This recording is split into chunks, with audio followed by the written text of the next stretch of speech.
So I think I've learned to be moldable, right? And change with the environment. I Whenever I join a new organization, I don't make any assumptions on how things are run or are supposed to be run, or even that I approach it as it's a group of people that are trying to work on a set of problems together. And depending on so many factors, the personalities, the stage of the company, the shape in which the company is, the outside market, what's going on in the world, all of those are factors that impact how this group of humans interact and work together. And similar to how I approach a new problem or a new space to understand, same thing with going into a new company, right? It's understanding the people at the core of it, understanding the business, understanding what drives the business and that business model, and what is good for the company, what is good for the user, and then creating almost like little experiments on how you work with the people and similar to what you do with the product,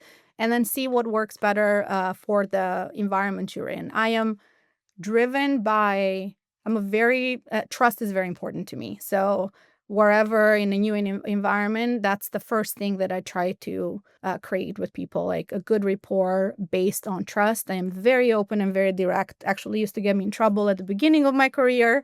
I've learned to be direct in better ways as I've grown as a professional and as a human. But that's how I approach new environments. And I've worked at Meta is probably the biggest company I've worked at, and I right now, well, I run my own things that are very small, and also I am at a Series A startup, and there's lots of nuances that are similar. At the end of the day, there's people with challenges, there's communication challenges at every stage, doesn't matter how big or small the company is, but they're also run very differently, right? Like something you can move a lot quicker at a small startup because there's only 10 of you, and it's very easy to get everybody to talk about a topic.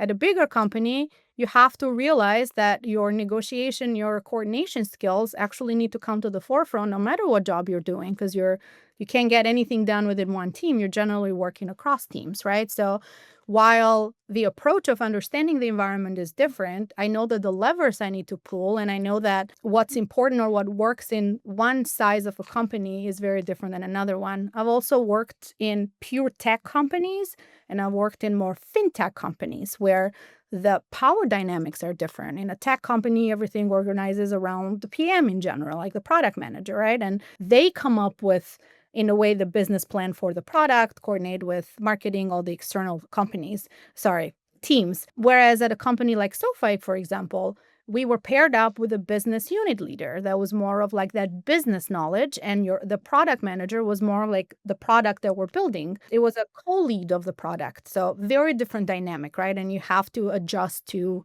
almost the rules of the games, right? You understand the rules of the game, and then you play within them, or you help shape them.